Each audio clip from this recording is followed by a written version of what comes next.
This MGM in Springfield was built just a few years ago, and today we're going to review it.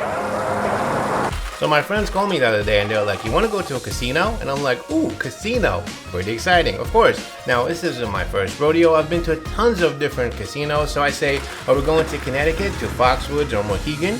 Or are we driving to Atlantic City, New Jersey and checking out one of the casinos over there? Or do you want to go big bowling style and just go straight to Vegas via flight? And they say, no, we're going to Massachusetts. Massachusetts, I say, there's a casino there? Well, apparently there is. MGM just built a casino about 4 years ago in Massachusetts, and I had no idea. So naturally and swiftly, I packed my bags. We get into the car and drive all the way to Massachusetts and check out this casino. We start all the way at the top of this building right over here. You can see this is the parking garage. This is where the big MGM sign is, and that's where the whole thing kind of started.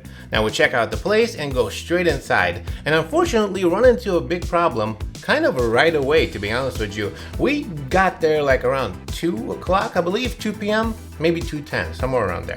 When we got downstairs to the hotel and started checking in, which by the way, the check-in is at 3 p.m., they told us, do you want to check in now or at 3 p.m.? Because if it's now, you're going to have to pay an early check-in fee of $50. Wait a minute. So it's 2 p.m. It's past 2 p.m. and you're going to charge me $50 to get to the hotel just a little early? Now again, this isn't my first rodeo. I've been to tons of different hotels, tons of casinos, tons of different places. You can check out my channel. There are lots of hotel reviews, and I realized that sometimes check-in is at 2, sometimes check-in is at 3, whatever. But when you get there, and if the room is ready, they will let you go up there and, you know, start your vacation, whatever, start your stay there. But these people, and the room was ready. They were like, the room is available, so if you want, it's $50 and you can get into it now. Which really kind of just like pissed me off, you know? It just started me off on a sour note. You're really gonna make me sit here and wait in the lobby with my luggage while my room is ready for 45 minutes? All right, so one negative right here. We're here at 2 p.m. trying to check in, and they're trying to charge me $50 to check me in an hour early. They're already off to a bad start. So that kind of started me off on the wrong note, but when we got to the room, I'm happy to report that that was absolutely fantastic. The room is honestly a 10 out of 10. I've stayed in many different hotels, like I said before, and I sleep in many different hotel beds and take many different hotel showers, you know, use all the equipment, etc. And I'm telling you, this room is a 10 out of 10. It's fantastic. Besides the contemporary / rustic / exposed cool kind of design, it reminds me of like a 1920s / modern, because it has these exposed cement walls with these wooden design decorative things. It's really cool. The room, just fantastic. Everywhere you look in the room, there's really no space that's boring.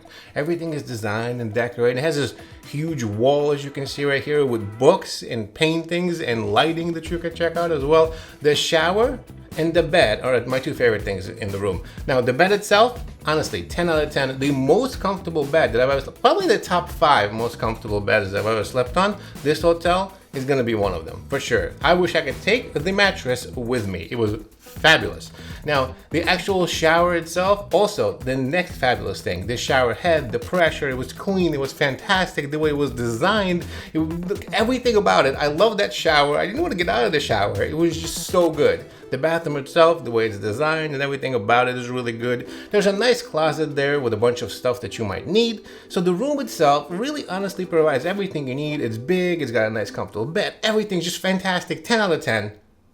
Unfortunately, I think that's where the 10 out of 10 rating stops for me for the entire casino. Let's talk about the casino. Now, the casino itself is honestly not really that impressive. Now, if you haven't been to any other casinos or whatever, I mean, it's not bad, right? There's a good amount of slot machines, not a lot, a good amount. There's some tables, right? There's a bunch of table games like roulette and poker and blackjack and, you know, all of the craps. You'll find some good games there and all of that. But honestly, that's kind of where it ends. So the way it's designed, it has all of the center casino stuff in the middle and everything around is outside. But the outside part is like a little corridor. So you're walking around, you're stuck kind of walking around outside. It really doesn't have anything else there. Now there are some restaurants, and we'll talk about that in a second. But other than that, I feel like the whole place only kind of opens up on the weekends when the tourists come. The rest of the time, we were there even Friday and Saturday. I mean, Saturday morning we were there, and even Sunday. It really wasn't much going on. Now, outside the casino, they have like this cool armory, and the whole area is kind of nice. It looks to be like a stage or a place where you could have a venue outside. There's a dog park, it seemed. There's a bunch of dogs playing around there, and just generally a nice open area for you to do stuff and hang out. But again, nobody really around there. Kind of odd, to be honest with you. I mean, it was a Saturday and a Sunday, and not many people outside, which is like a nice, beautiful area. Now, as far as their activities, they do say that there is bowling inside of the a bar. But when they say bowling, I mean, there's like 2 lanes, I believe, so it's not like a full bowling alley. They also say there's golf, right? Virtual simulated golf, which I believe is closed right now. When we checked it out, I didn't see it being open. And other than that, there's just pretty much not much else to do. Now, there's a movie theater up top if you wanted to go check that out. But I didn't come to the casino to watch movies.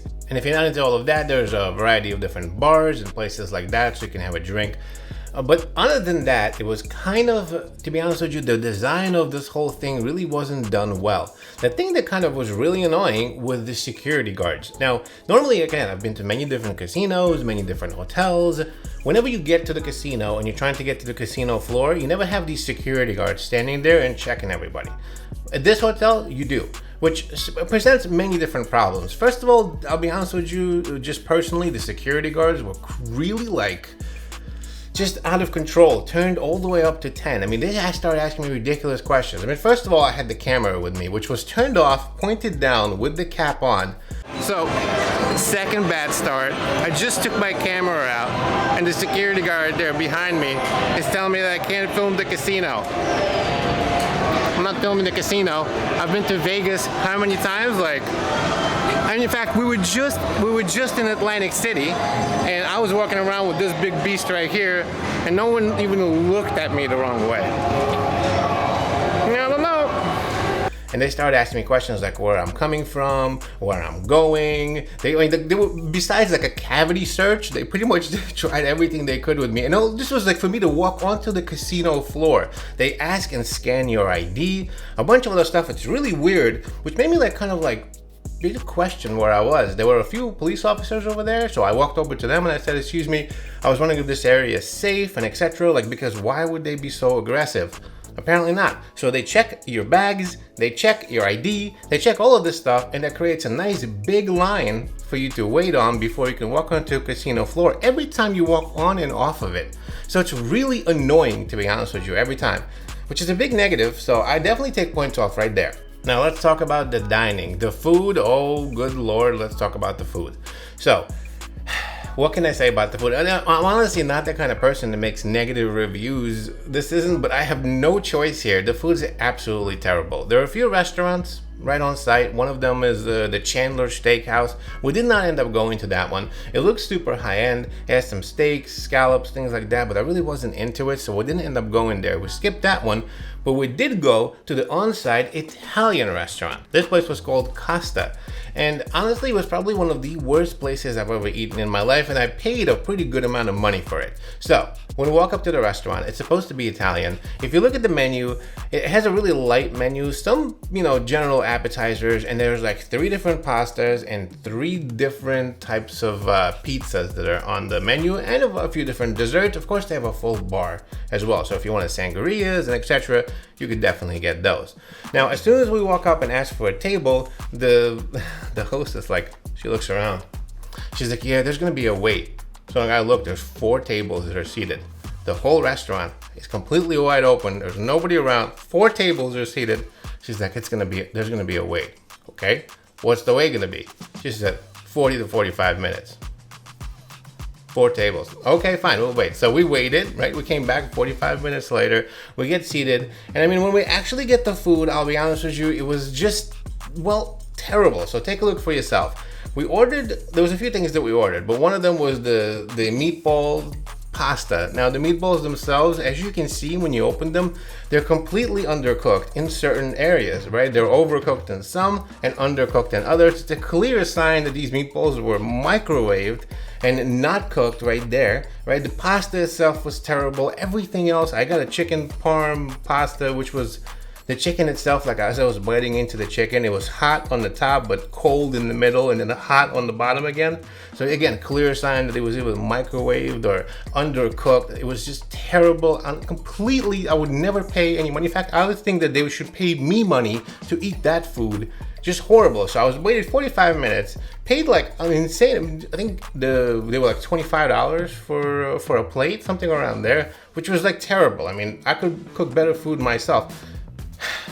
Don't go to Costa if you go to the MGM in Springfield. I don't know about Chandler's, but Costa is definitely not my jam. Now, when we got out of there, we had to go through another cavity search to get back into the casino, show them all of our stuff again because they started questioning everything. When you get back into the casino, you walk around and you can go to basically this looks like a food hall. There's like a food market over there, and I believe it's called South End Market.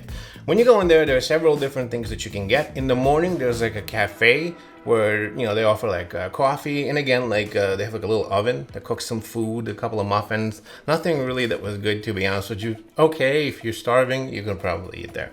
The other places that were open, there was a noodle place. I didn't eat there, but it looked okay. The diner, there was Bill's Diner. It's not an actual diner. It's like a kind of place you can go and get the food, diner-ish food, and bring it back at the table and eat it. And then the third, in the place again looked to be okay. I didn't eat it, but I looked around and walked around and not the best, to be honest with you. And then there was the Mexican place, which is where we tried to eat. They had tacos and a bunch of other things. And again, that place was, I'll probably say at the best a 5 out of 10.